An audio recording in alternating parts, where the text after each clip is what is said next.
Yeah, I feel like that makes even more sense and feels even more real every time we play together, and the energy keeps rising, and our power as a trio becomes tighter and smoother and more natural. Like it just, yeah, it's definitely like a cauldron brewing. Vernomatic Productions. Are you ready? Live from the Metal Mayhem Studios in Rochester, New York. We are gold.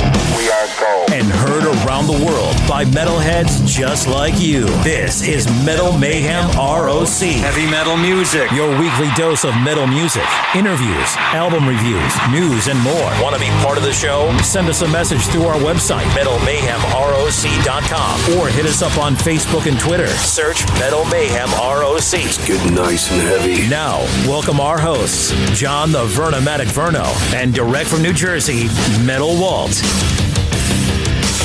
Good evening, everybody. Hope you're all doing well, staying safe, and most importantly, staying healthy. We find ourselves here in mid-January, and we got another great interview lined up tonight. This one's a little different, but in the best way possible. My co-host Metal Walt really had the reins on this one. This was his interview, his conversation, and something that he was generally excited to dig into. Walt, tell us all about tonight's interview.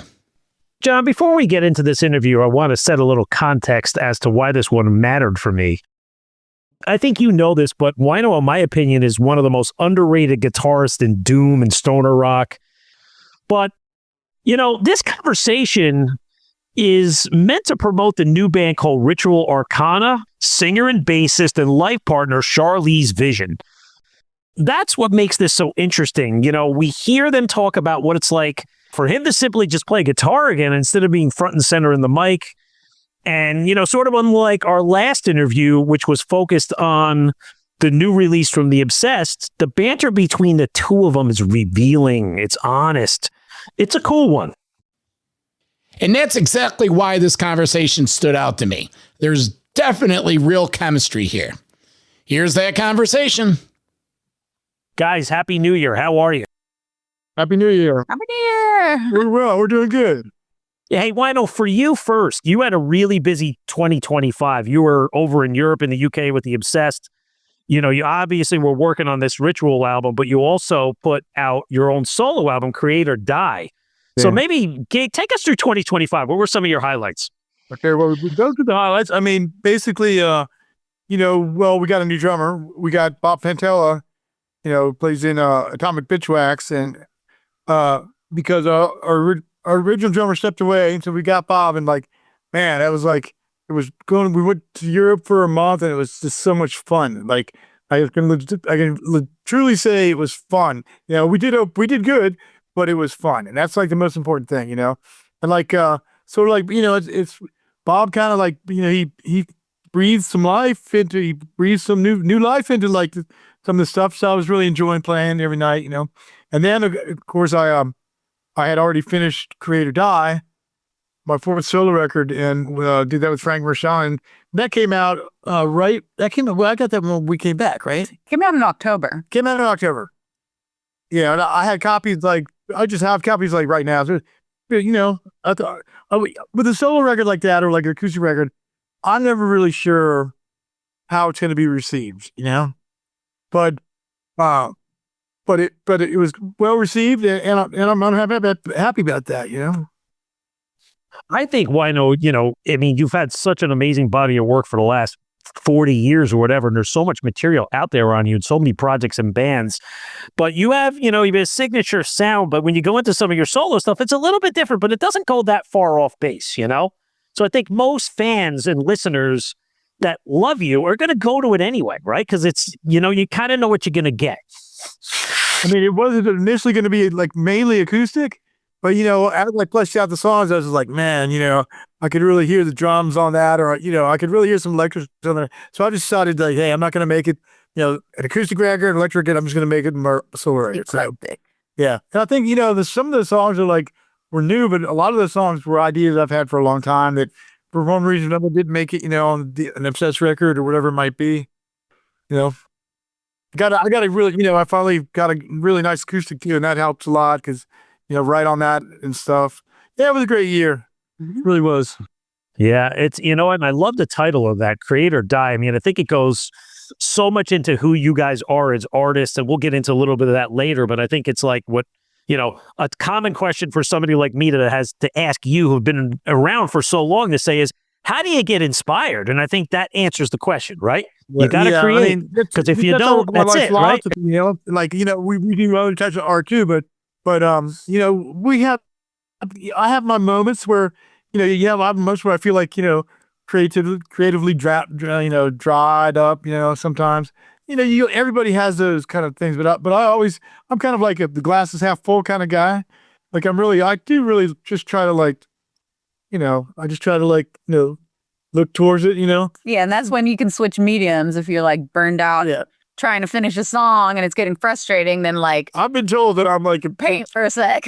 a purveyor of doom by quite a lot of people, but it's okay because, I'm objective about it. I mean, it's like, I can still get up in the morning and sleep at night and all that shit, Guys, let's get into Ritual. So, the album description says the record was manifested by the power of three, a cauldron of doom, hard rock, and the supernatural. So, yeah. So what does that mean when you hear the power of three, the cauldron of doom, hard rock, and supernatural? Like when you think back now that the album's done and it's out, does it still feel accurate towards what you were intending to create?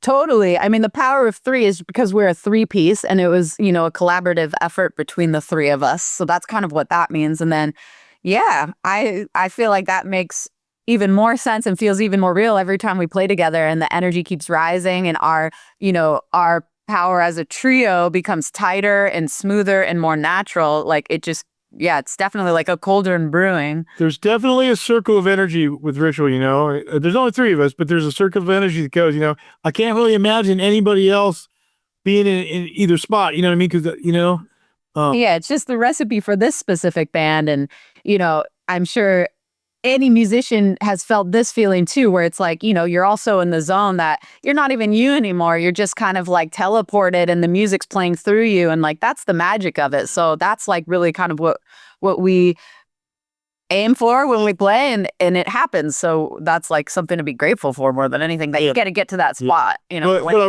will say this. It's like, I was pretty blown away by, my partner's, newfound desire a few years ago to like learn to play bass guitar. And so we decided, let's not fuck around. Let's get you a nice bass, some shit. And then next thing you know, she's got 10 or 11 songs and we're getting ready to start rehearsing to make a record. And I'm blown away. I think it comes together really nice. And like the little bit of music that I've contributed, I feel like it's really easy to work it out. It's really easy to arrange it for her to sing it and stuff. And, it is kind of a magical thing. Yeah, we're gonna pretty much already we're getting on half of another record already almost. Yeah, I know. So it's still happening, and it's like, we play all of the full album. Like for the tour that's coming up, we'll play the album in full plus a couple bonus tracks that we didn't end up putting on it. And Wino's contributed an additional new song that we're going to be playing. And so I like that it's still growing. It feels right and it feels organic. To be honest with you, like to answer, go back to your other question about like, creatively inspired. Like I'm feeling pretty inspired these last couple of weeks and like maybe a month now, pretty inspired. When I play my guitar like all day, sometimes all day. All day, every day. Sometimes like I just can't tear myself away from that guitar. Why should you, Right. It's good. Last night, my buddy was over. We were playing acoustic, and we're like, we played for like 3 hours. Now I looked at my fingers and they were like black from the strings. My fingertips were black. So were his. Hey, it's funny, man. It was crazy. It's good. Yeah. SharLee, when did this just go from like a little project to a real thing? Well, that's a good question, because the drummer, Oakley, our drummer, he also plays drums in that band Black Lips, and they're like we're completely radically different from Black Lips. Black Lips is kind of like a punky. They've been around a long time. They're like kind of like I don't know, how would you say, like garagey. Johnny Thunder's garagey kind of meets like, I mean, they're pretty eclectic, Yeah, pretty great. I mean, they have a big following in their own right, but it's completely different music. But anyways, the drummer, Oakley, spent some time out in the Maryland, DC neck of the woods, like where I basically grew up, my youth, and cut my teeth playing in bands out there. And he remembers seeing Spirit Caravan. He's younger than I am, but he remembers seeing Spirit Caravan. So basically, he lives up here now in New York, and we met because another friend of ours from New York, who's kind of like a promoter guy, brought him to my acoustic show that I played up in Woodstock one time a couple of years ago, and he mentioned the fact that that he had seen Spirit Caravan and went from that area lived in that area for quite a while. I was blown away. Then as we got to be friends, because he's just a multi-talented guy. Like we approached it like I went up there and we just hung out, partied, and jammed a little bit, jammed some stuff and got to know each other. And then I asked him, I said, "Who turned you on to the Obsessed? How do you?" And he goes, "Oh, it was this guy Vito." And it turns out that this guy Vito was also the boyfriend of my ex-girlfriend, who also turned on to the Obsessed. And so this guy was the linchpin in like turning several people in my world on to my music. And he unfortunately is dead, but I just think it was a great coincidence, Yeah, and stuff like that happens. Oakley for Ritual. So I've played bass in bands before, but I didn't take it like quite as seriously and like go record an album with it. And I had to kind of put the bass down a little bit until I bought my current bass, which is my 67 EBO. And then Wino was off on tour with the Obsessed, and that's when I like wrote like basically the full album while he was out. And then when he came back, I showed him what I had recorded on GarageBand.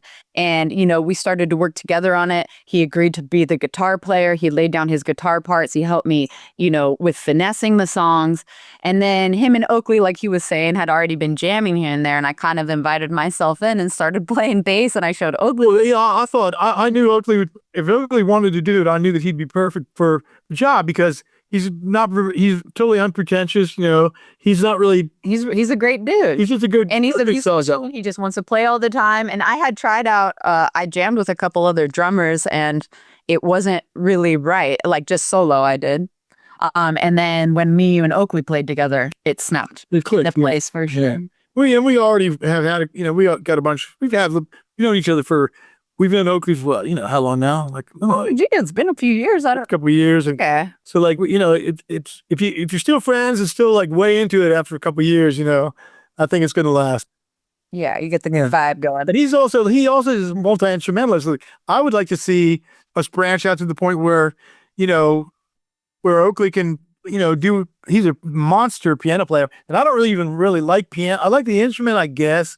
But in some contexts, the man is rare, I like organ, some synth in some situations, but he plays organ on that record. He plays organ on the record. Yeah, yeah. But he's an all around great instrumentalist. He plays he's sort of like the ghost guy in that band. Natural Child, was that Natural Child? Well, that's one of the ones. Yeah, right? And then he also plays bands like Damaged Lawns, as I said. But he can play bass. It's just great. I mean, he's got a good musical head, so it's just good getting together with somebody of like mind, Sorry to ramble. Good. No, that's good. So what I took out of that, Wino, is this is her band, this is her project. She's in charge. She's in the driver's seat. She's the boss. Absolutely. But I was lucky enough to be able to collaborate with my favorite guitar player / songwriter / singer of all time. So I have my mentor guiding me. I'll tell you something. For sure. I'll tell you something though. We believe in each other. Yeah. I mean, like. She has said some stuff that's so profound to me at some points in time that I'm just amazed. Yeah, and you too. Yeah. So I mean, I think we compliment it. We're a good team, man. We're a good team. Yeah, we're like yin and yang. Yeah. What does Ritual Arcana mean, and where did that come from? So Arcana kind of refers to like ancient knowledge, and then also refers to the tarot because in the tarot, the major arcana are like. The picture cards, and then there's the minor arcana, which is like what turned into the suits and the numbers in like a modern day card deck. So there's like the 4 suits of tarot, the wands, the cups, the pentacles, and the swords. But the majors are like more impactful cards when you draw them. So a lot of my inspiration comes from the occult, comes from tarot, spiritual studies, things like that. And so Ritual Arcana is the ritual of making the music, of doing it in a live environment with other people, and also invoking different energies from the tarot. Not always, but in a lot of the songs on this album were inspired by tarot. So yeah, so when you get the LP, it's themed kind of that way. Like the record is themed a little bit. Yeah, a little bit. And you can see it because in the LP, we just got our physical copies, which is awesome. They already sent them to us. And when you open up the booklet and there's the lyrics pages, pretty like faintly behind it. But if you look closely, there's a different card that's kind of associated with each. So the whole thing's a tarot spread. I associate him with the sword, Oakley with the feather, and myself with the key. And the point is like the sword is basically the protective tool, which is very much how Wino is. He's the protector. He's like the defender. The sword is for cutting away what you don't need. The feather is Oakley, which is like goes with the flow, like syncs up with life, enjoyment. Like, and he also no shit raises waterfowl. Ducks and chickens and a peacock. And he's got a peacock too. Yeah. He's the pepper guy. He's the bird guy. Man. The duck man. Yeah. Yeah, it's the color, right? But I mean, that kid sort of came after the fact, right? He just has it just kind of does itself. I don't know, and then it lines up. Yeah. That's how you know you're all right when it does itself. Yeah. Yeah. Go there. Hey, you know, it gives people something to latch onto, like, you know, three symbols, you know? Yeah, I like the way that each of those things look too, so I think it makes a nice logo. What were you going at for a sound? A lot of that has to do with our engineer, Frank Marchand. Again, that record to me has its own personality because of the overall sound of the mix, and it's, you know what I mean? Like, it's very ethereal, you know, but it seems that it gives it its own personality. That's what I noticed. Yeah, for sure. And I'd say, like, as far as, you know, going for it in the moment of writing the songs, it's more like I'm more often than not just trying to work with emotions and real life stuff that turns into song without really even thinking about how it's going to come across until the end. So some songs, you know, as you notice, came out more of that, like, kind of that supernatural kind of vibe, but some of them are just straight up rock and roll songs. Some of them, like, it's kind of like evoking a feeling, like Free Like a Pirate. I think about when I go on tour with The Obsessed and we're gathering with all these rockers, like, night after night, everyone's a free spirit. Like, that's the feeling of that, like, gathering with your pirate crew. Yeah. Whereas something like Subtle Fruits, it's like, you know, when I'm in the depths of feeling like shit, you know, it comes out doomy.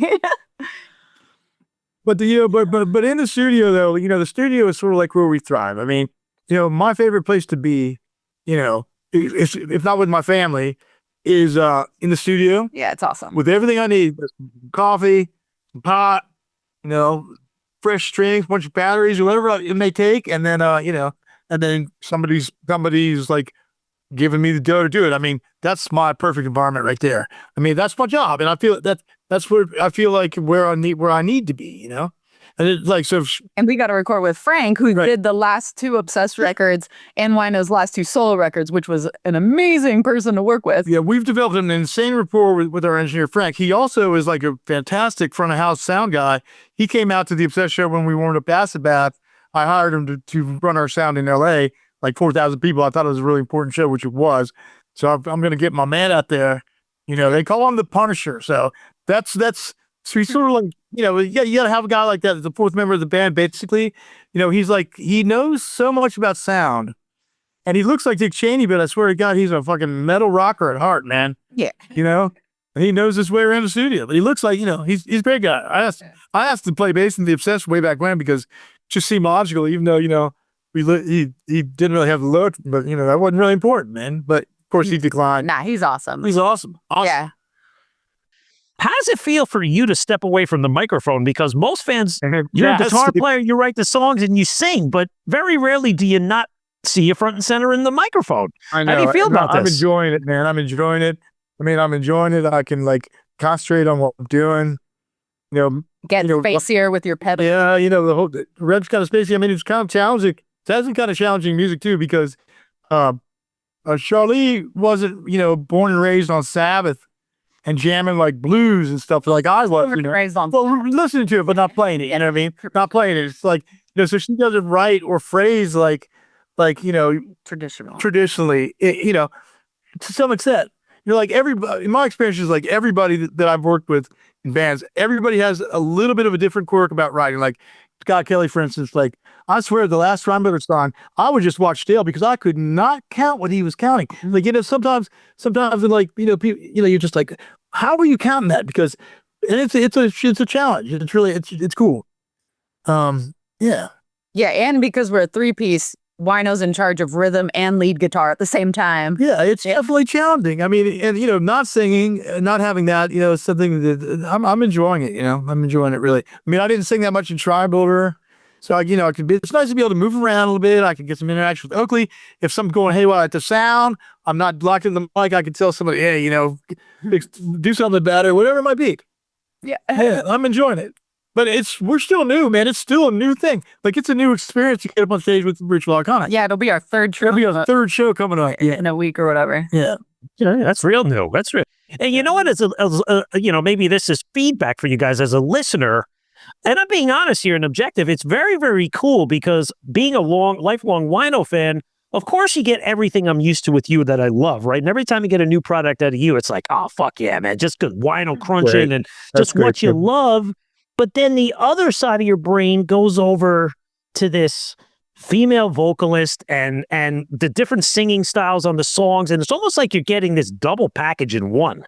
Cool. So take it as a compliment from a listener point of view. I am. I'm honored, really. I mean, yeah, that's a great way to put it. Yeah. It's cool to to be a third of this project is it's refreshing. Very refreshing. We really look forward to our rehearsal sessions. Yeah. It's like therapy kind of, Totally. Even just playing in itself is therapy, but playing together is like, it really works, that therapy. You gotta be really a band when we'll play the set once and everybody will be like, what am I doing? Where am I? And then next time everybody will be together. You know what I mean? It's sort of like you flow as like one, sometimes. But it's cool. We're developing, we're learning, we're figuring out new stuff. We want to get into some projection and kind of, we definitely want to whip the stage show up some, give people like a real good experience. So that's our goal. Yeah. Bigger and better. So now on to the songs, right? So I'm curious, is there a storyline in the order of the songs? Like, I'm not saying this is a concept album, but is there anything when you put the lyrics together that says there is an order in these tracks for a reason? Yeah, for sure. And the funny thing is, for a long time, we weren't playing them in that order, and they were not written in that order. And it wasn't until we recorded them that we realized this is the order they have to be. And it has like a arc to it or whatever, a storyline to it, where it's like starting out with like the creative spark and then kind of a descent and then like a rebirth kind of thing. So I think there's a good through line. I think one feeds into the other purposefully.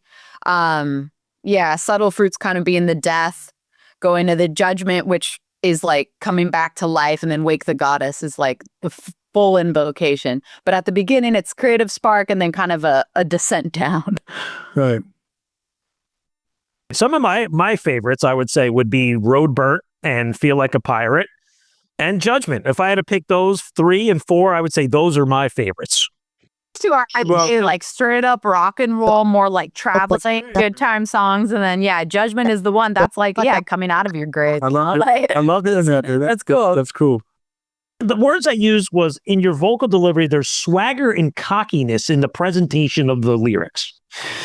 That's because we're channeling our inner pirate, which is, I think, how me and Wino may have met on a ship back in the day. Oakley was probably there too. I don't know. That's part of our, the kind of culture that we revere in its freedom and its like choice to be outside of society. That's definitely something we're mountain pirates. That me and Wino mountain pirates.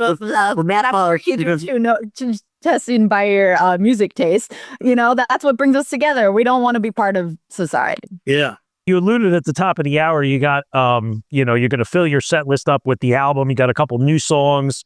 I mean, will you expand it even more? Maybe why not throw in a couple songs off of the brand new solo album? Maybe go back and do a Spirit Caravan song? It's funny you mentioned that. We might have, you could reveal, we could reveal. It's not really a secret. Well, the thing that is new is we're probably going to be covering one Spirit Caravan song. Yeah. Which is like a dream come true for me, because that's I love every song that Wino's ever written, but Spirit Caravan's probably what I listen to the most. So we're going to be diving into Elusive Truth. Yeah.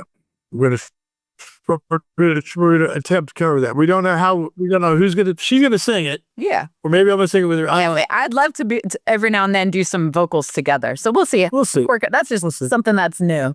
You know, once you cross that bridge and you're singing harmony stuff like that, then I'm locked into it. I know that already. Yeah, but as much as you want. Yeah. So far, I'm gonna enjoy not having the same, but at the same time, if it needs it, it needs it. You know. Yeah, especially with a song that you wrote. Maybe we'll see. See how it goes. Because it's about the power of the song. You know, the song is its own entity. It's like the song is like when the song is finished, the song is born.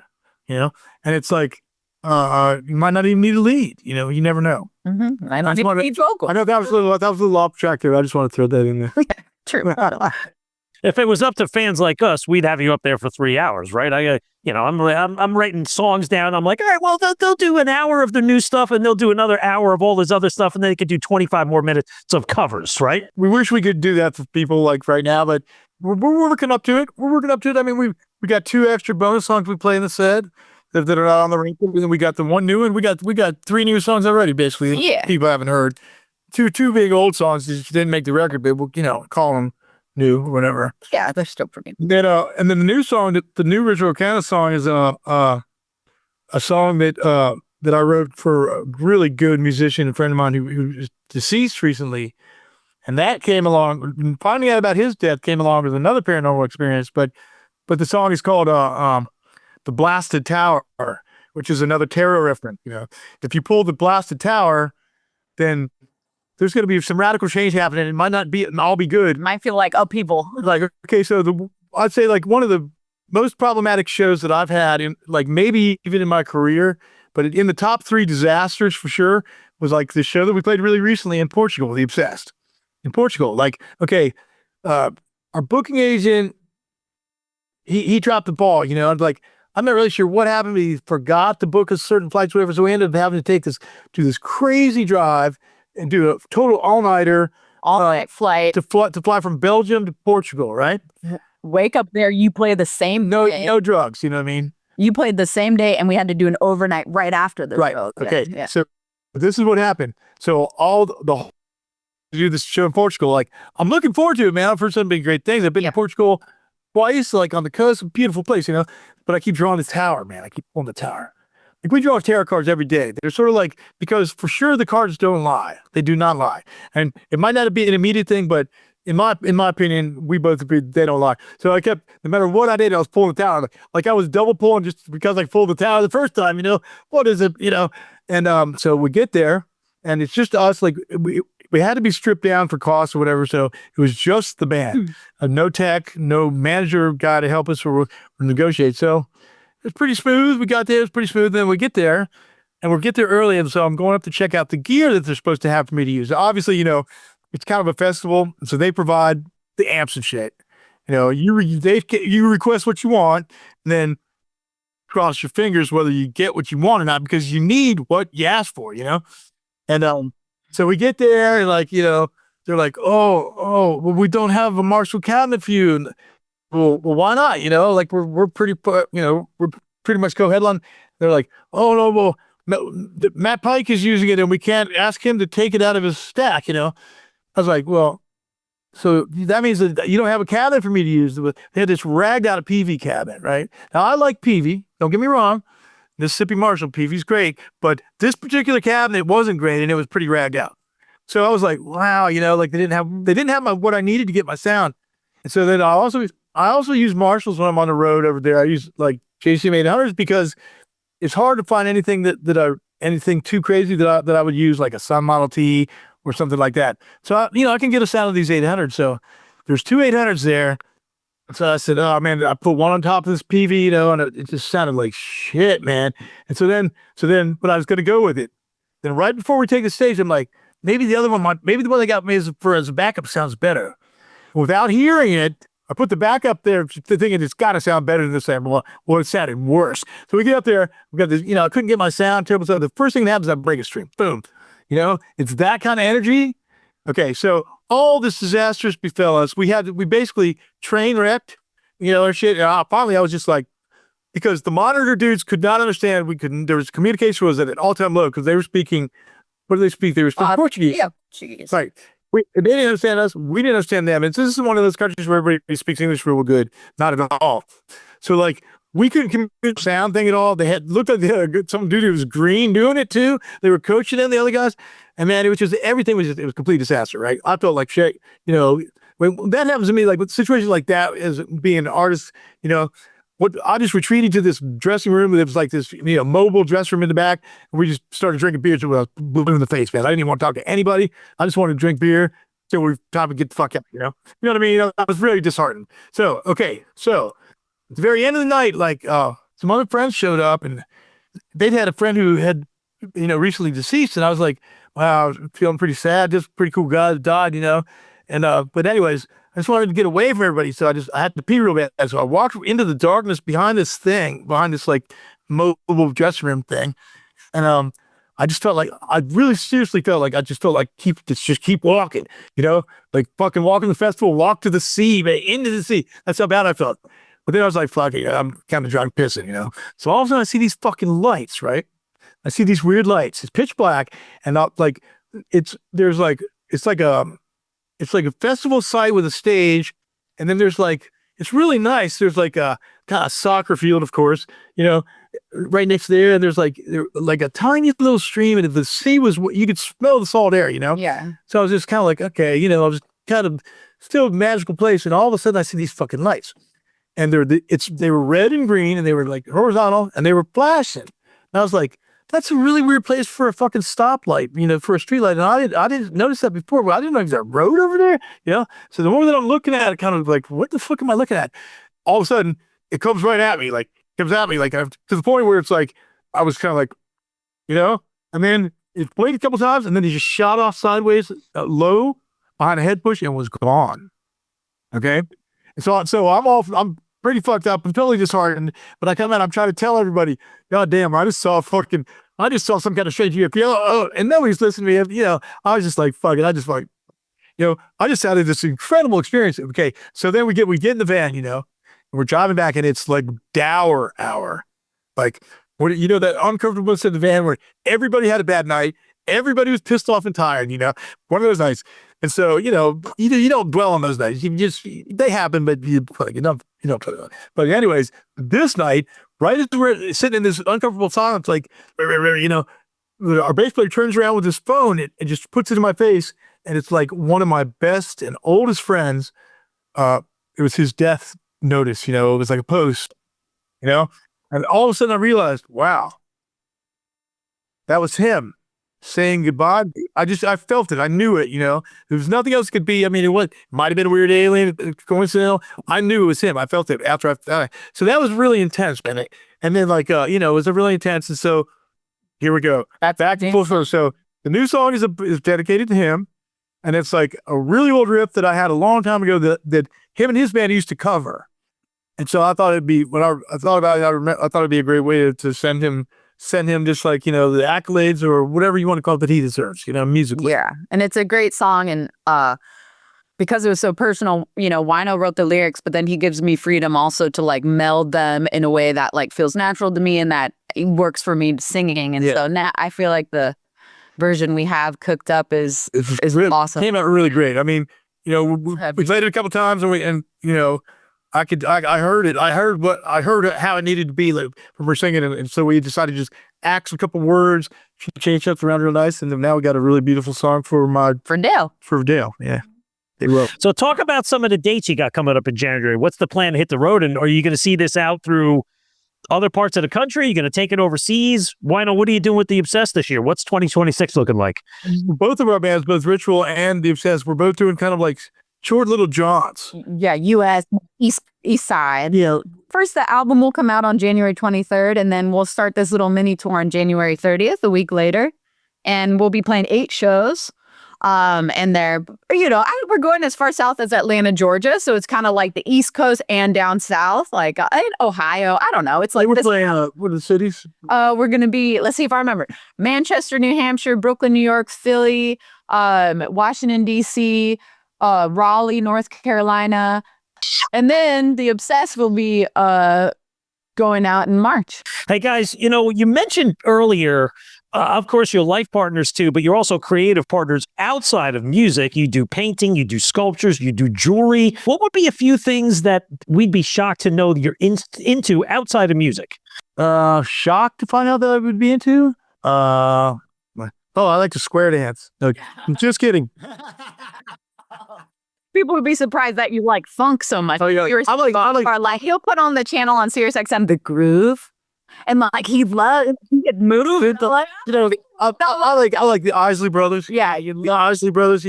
When I was a kid, like Fight the Power was on the radio. That was a hit. Fight the Power, and I'm so great. Remember this to this day. It just moves me. And I like some Sly stuff. Anything that What's missing today in modern rhythm blues is the fucking guitar.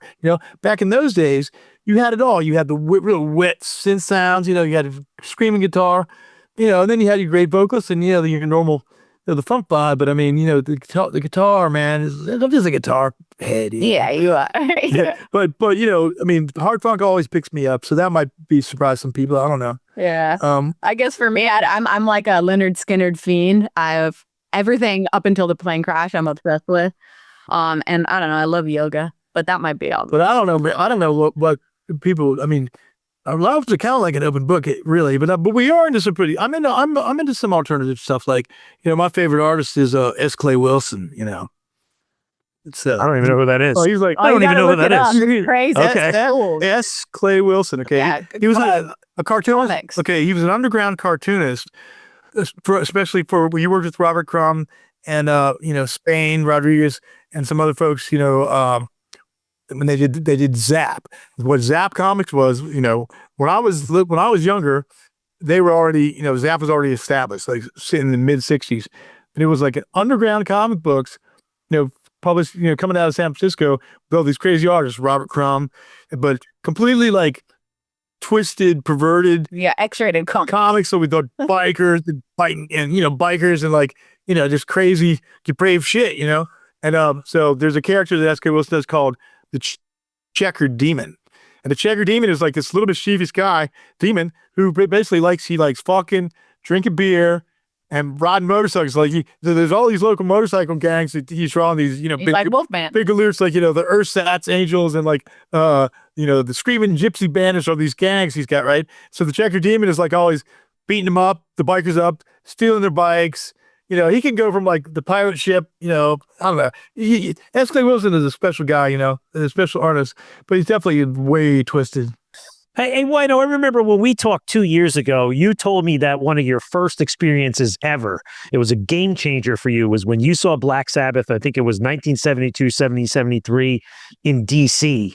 And that kind of sparked your career. So he just passed recently. Like, how did that hit you, and reflections on his passing?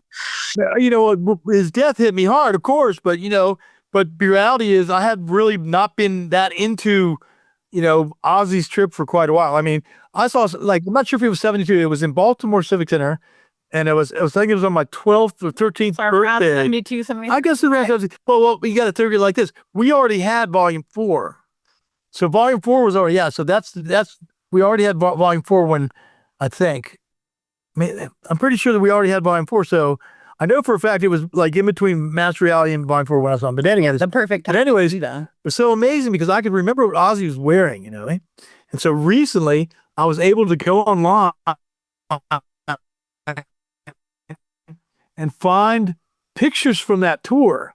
But, when I was just a little kid, it's so amazing to have that at your fingertips. And there he was with the fucking, the thigh-high bloomers, the black dashiki, the whole nine, Mm-hmm. But the thing about it is, though, seeing them that early and knowing about the power of Sabbath in the early days like that, anything Ozzy did really, really never came close. I mean, okay, the Randy Rhoads thing was amazing. The first Blizzard record was great. But, I like Dio, but I don't really like Dio and Sabbath that much. I mean, for me, it was Folk was open and shut like in 1974, pretty much. Got it. Well, guys, this has been an awesome conversation. For all our fans listening, make sure you check out the debut album out this January on Heavy Psych Records and try to catch them live when they come to your area. So, guys, I really appreciated speaking to you both today, and I hope to see you in Brooklyn. Thank you, brother. Thanks a lot, man. Yeah, let's definitely touch base in Brooklyn for sure. And thanks a lot to everybody. Thanks to everybody. Yeah, thank you. Excellent. So for more information on Ritual Arcana, head over to ritualarcana.com for all their news, tour dates, and links to the socials. So for my guests, Wino and SharLee, I'm Metal Walt, and this is Metal Mayhem ROC. Metal for life. Thank you for listening to Metal Mayhem ROC. Check out our website at metalmayhemroc.com for information on podcasts, archives, links to all our live radio shows, and all sorts of info. Please like, follow, and share with everyone, even your non-metal friends. And always remember to keep it heavy.